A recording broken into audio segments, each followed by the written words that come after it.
எங்க மேல அவங்க புல்லட் அடிச்சாங்கன்னா திரும்ப நாங்க மோர்டார் அடிப்போம் அப்படிங்கறத மட்டும் நீங்க பாகிஸ்தானுக்கு சொல்லிருங்க. ஒரு நல்ல ஒரு அரசியல் தலைவருக்கு, நல்ல ஒரு பிரதமருக்கு அடையாளம் என்னன்னாங்க, எப்பொழுது முடிவுக்கு கொண்டு வரணும் அப்படிங்கிற எண்ணம் அவங்களுக்கு இருக்கு. தமிழகம் எங்கும் கிளைகள் கொண்ட Annamalai institute of hotel management and hospital management படிப்பில் சேர்வதற்கான அட்மிஷன் நடைபெறுகிறது. ஒரு விமான டேக் ஆஃப் ஆனா எல்லாத்துக்குமே தெரியும், அதுக்குள்ள நீங்க பின் பாயிண்ட் பிரிசிஷன்ல அடிக்கணும். அது மே 7ஆம் தேதி உலக நாடுகளுக்கு நாம் புரிய வைத்தோம். இந்தியாவுடைய மிலிட்டரி கெப்பாசிட்டி ஒரு படி நம்ம மேல போயிட்டோம். we have gone one step ahead. ஒரு மிலிட்டரி பிரிசிஷன்ல டாக் ஃபைட்ல எங்கனால பின் பாயிண்ட் அடிச்சுட்டு வர முடியும். அன்னைக்கே நம்ம தெளிவா சொன்னோம், சண்டை முடிஞ்சிருச்சு. நீ ஏப்ரல் 22ஆம் தேதி பெகல்காம்ல நீங்க அப்பாவி இந்தியர்களை கொண்டீங்க, ஒரு நேபாளியை கொண்டீங்க. நாங்க பதிலடி மே 7ஆம் தேதி கொடுத்துட்டோம். அவர் military operation is only not focused on any of your military assets. Military அசெட்டே இல்லை, முடிஞ்சு போச்சு. இதுக்கப்புறம் எக்ஸ்கலேட் பண்றனா நீ பண்ணிக்க, நாங்க எக்ஸ்கலேட் பண்ணல.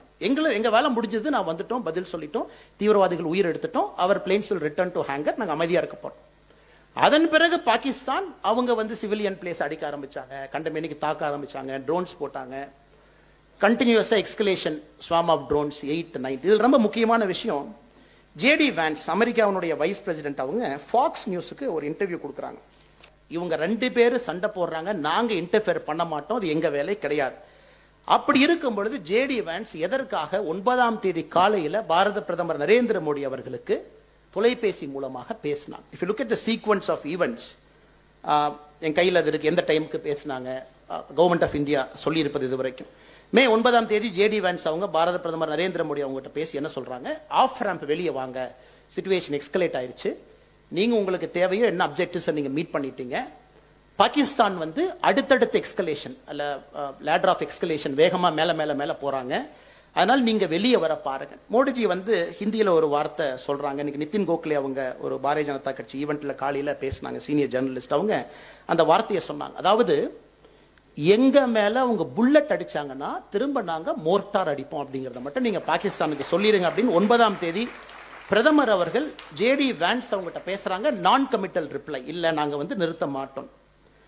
10ஆம் தேதி காலையில 9:30 மணிக்கு secretary of state US Mark Rubio Pakistan army சீஃப்ட்ட பேசுறாங்க 10ஆம் தேதி காலையில். ஏன்னா ஜேடி வான்ஸ் அவங்க மோஸ்ட்லி என்ன சொல்லி இருக்கணும், ஏன்னா இன்னைக்கு நாம் எல்லாத்தையும் பீஸ் பண்ணி பார்க்குறோம், ரிவர்ஸில் எல்லாத்தையும் பார்க்கும்போது என்ன சொல்லி இருக்கணும், குறிப்பாக 9ஆம் தேதி இரவோ 10ஆம் தேதி காலையிலோ இந்தியாவின் மீது மிகப்பெரிய ஒரு தாக்குதலுக்கு பாகிஸ்தான் தயாராயிட்டாங்க. ஏன்னா நீங்க பார்த்தீங்கன்னா அதே ஃபட்டே 2ங்கிற மிசைலை டெல்லி ஏர்போர்ட்டை நோக்கி லான்ச் பண்றாங்க. நாம் இன்னைக்கு நிறைய ஏர்போர்ட்டை நம்ம ஷட் டவுன் பண்றோம், குறிப்பாக டெல்லி ஏர்போர்ட்டை கொஞ்ச நேரம் நம்ம ஷட் டவுன் பண்ணி வைக்கிறோம். ஸோ இந்த ஃபட்டே 2 மிசைல் டெல்லி ஏர்போர்ட்டை நோக்கி வரும்பொழுது நம்ம சிர்சா ஹரியானால அதை சுட்டு வீழ்த்தி அந்த மிசைலை கீழே கொண்டு வரோம். அப்போ பாகிஸ்தான் பார்த்தீங்கன்னா நெக்ஸ்ட் லெவல் பெலஸ்டிக் மிசைலை கொண்டு வர்றாங்க, குறிப்பாக நம்முடைய சிவிலியன் இன்ஃப்ராஸ்ட்ரக்சரை தாக்கணும்னு நினைக்கிறாங்க. அப்போ வார் என்பது அடுத்த கட்டத்துக்கு நிச்சயமா போகும். ஏன்னா இந்தியாவை நம்ம தடுக்க முடியாது. நாங்கள் ஃபர்ஸ்ட் டெரர் கேம்ப் அடித்தோம், 2வது உங்களுடைய ரடார் சிஸ்டத்தை தூக்கணும், 3வது உங்க ஏர்ஃபீல்டை காலி பண்ணோம்னா நெக்ஸ்ட் இந்தியாவுடைய ஆப்ஷன் வேற ஒண்ணுமே இல்லைங்க. We have to get into civilian territory. நமக்கு வேற ஆப்ஷனே கிடையாது. அவங்க பவர் பிளான்ட்டை தூக்கணும், பாகிஸ்தான் ஃபுல்லா பவர் போயிடும், we have to destroy their civilian infrastructure அடிக்கணும், அதில் கொலட்ரல் டேமேஜ்ங்கிறது அதிகமாக இருக்கும். மேபி அதை அவங்க பேசி இருக்கணும், ஜேடி வான்ஸ் பிரதமர் அவர்கள் பேசி இருக்கக்கூடியது நெக்ஸ்ட் லெவல் எக்ஸ்கலேஷன்.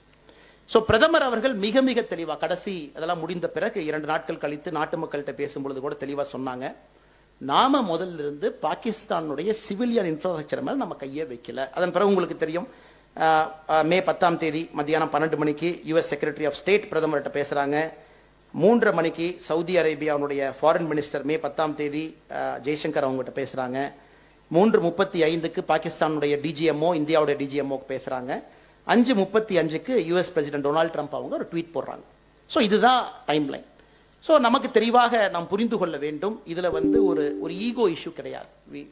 ஒரு நல்ல ஒரு அரசியல் தலைவருக்கு, நல்ல ஒரு பிரதமருக்கு அடையாளம் என்னன்னாங்க, எப்பொழுது முடிவுக்கு கொண்டு வரணும் அப்படிங்கிற எண்ணம் அவங்களுக்கு இருக்கணும். ஏன்னா அது இல்லை அப்படின்னா எண்ட்லெஸ் வார் சைக்கிள்ல மாட்டிக்கும். தமிழகம் எங்கும் கிளைகள் கொண்ட Annamalai institute of hotel management and hospital management படிப்பில் சேர்வதற்கான அட்மிஷன் நடைபெறுகிறது.